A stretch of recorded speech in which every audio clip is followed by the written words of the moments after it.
Hey guys, welcome back to another video with Money Finance Freedom, your ticket to financial freedom. Today we'll be talking about the best growth ETFs on the stock market. If you're unfamiliar with ETFs, ETF stands for Exchange Traded Fund. This means that there are multiple stocks and at times 100 stocks under one ticker symbol. With all the SPACs, tech, and growth stocks taking over the market this year, ETFs have gone unnoticed to other traders. Today I'm going to be showing you the ETFs that I think will either outperform the market or just beat the market out by a little bit. The first fund we will be highlighting today is ARK-K. Now, before I get into ARK-K, I want to talk about ARK in general. Now, ARK Invest primarily looks for disruptive innovation. It tells you on their website. If we go through their website, we're going to see a few things here. We're going to see all of the different types of industries that they invest in and their different investment strategies. Now we have ARK Disruptive Innovation. This is the ARK-K fund. This is the one that has the primary attention of the market because it's risky, but still the safest one that they have.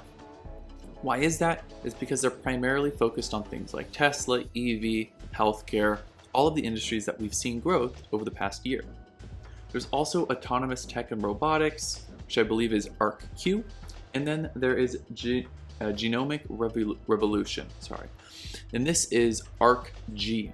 Now, this one's actually quite interesting because I think it has the most potential for rapid growth if some of those genomic companies take off. Now, we can see down here they do actually have an article talking about cancer diagnosis. And this is where we can find a lot of their innovative research. A lot of this is to drive their fund higher and higher so that we understand where they're investing, why they're investing, and it's a good place to go if you want to invest further. But again, as far as ARK goes, we can look at their website to get a large rundown of what they have. We can also go into each fund and see the distributions of where they're investing money. So this is important. For all ETFs, we want to understand the weight of which companies they're investing in. Now, if we go to ARK-K, we can see more and then jump into their overall distribution of investment. Now, this is really important when we're understanding how they're gaining so much momentum. If we scroll down, we can understand all of the different characteristics, who's on their team, most importantly, Cathie Wood. Cathie Wood has taken over the ARK-K investments as their leader and their most vocal proponent of the fund.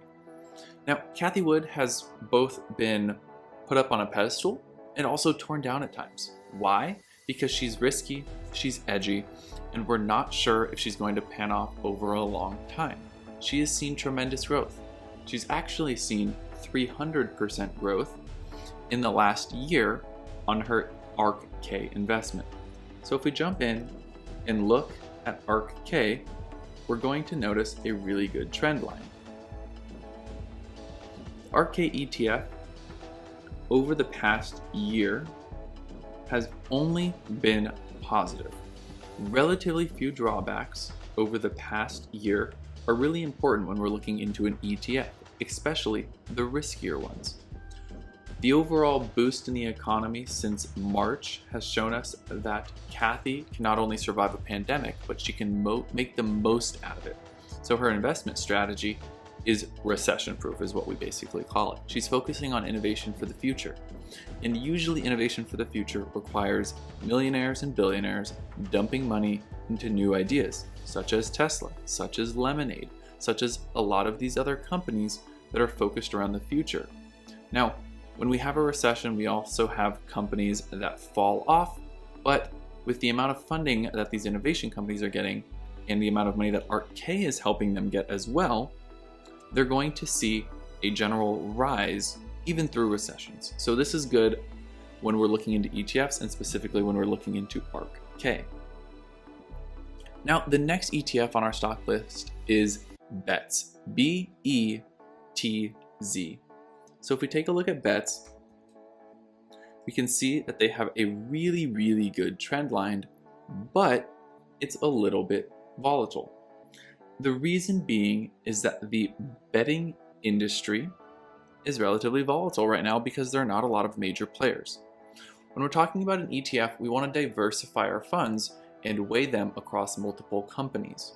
If Tesla goes down, ARK-K will still rise because it has other companies holding its bottom line. That's why we want to make sure we diversify our funds and we know what the fund is investing in. Right now, Bets doesn't have a lot of options.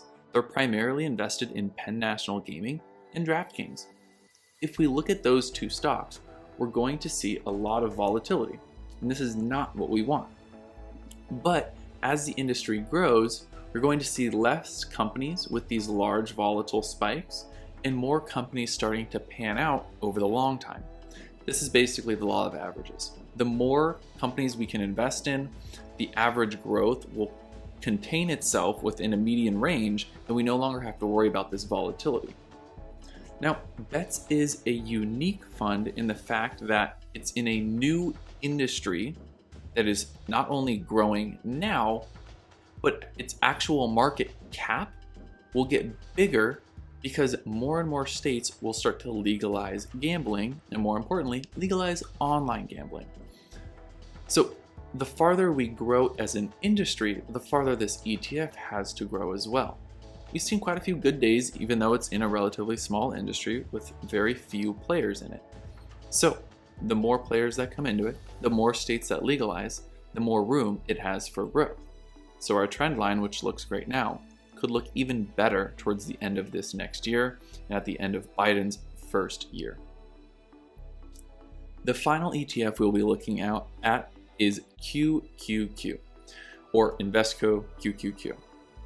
Now, QQQ has been around for about 20 years with relatively good growth.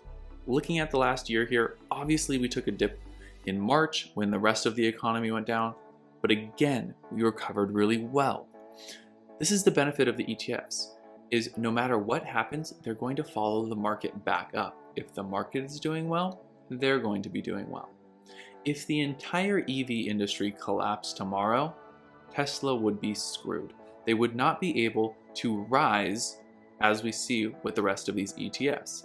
We can see this with oil stocks. Even if we look at the average oil company, most of them are still struggling. Why is this? Because we're not in our cars, we're not using gas, our economy is still pretty low as far as the movement of product, which is shipping, freight, being in airplanes, and traveling from work day to day. All of this is holding the oil industry down, so each one of those companies is relatively low.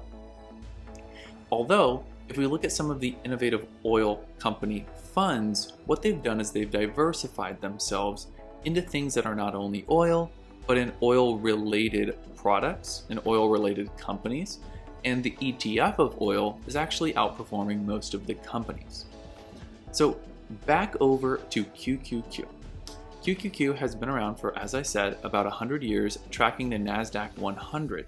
Now, this allows it to invest in 100 companies all at once and have a relatively good return with a relatively safe margin for risk. QQQ returns about 7% to 14% every year. This is absolutely fantastic. It also has a dividend yield of 0.62%. There's an added benefit for you. We understand that a dividend allows us to have incredible compounding interest over years, so 7 to 14% plus our additional 0.62% of investment that we can drip back into the fund is going to allow us to have phenomenal returns in the long run. Now, this dividend isn't high enough to create us some sort of passive income, but what it's allowing us to do is to grow our fund without really doing anything. They also have an expense ratio of about 2%, which means that this ETF is relatively cheap. A lot of ETFs have some sort of expense ratio when trying to put your money in. It's just something that you have to look into for each one of the ETFs. Again, I want you all to do your own research. This is entirely my opinion and entertainment purposes only. I am not a financial advisor, so please again, do your research. Use the information that I give you as a stepping stone to your next investment, into your next piece for research. The index funds overall are a really safe way to invest your money. They provide diversity right off the bat, so you can feel safe making that first investment, and they also allow you to invest relatively cheaply. For ARK-K, we're looking about $140 for our first buy-in of a share, which gives us about a 20 to 40% weighted ratio in a Tesla stock. So basically you could think of it as you're getting 20 to 40% of a Tesla stock for $140 rather than paying the $800 it is at right now. So guys, I recommend ETFs in the long run for your safer holds. If you want to talk about penny stocks, if you want to talk into more risky plays, we'll get into those into future videos, and we also have past videos. But remember, with penny stocks, we're always looking for the next one. With ETFs, we can put our money into it now and not worry about it for 10 years and move on and use the returns from those to look into some risky plays. Thanks for watching, guys. Please like, subscribe, comment, so that we can get more viewers on this page and I can get more great content to you. Remember guys, not financial advice.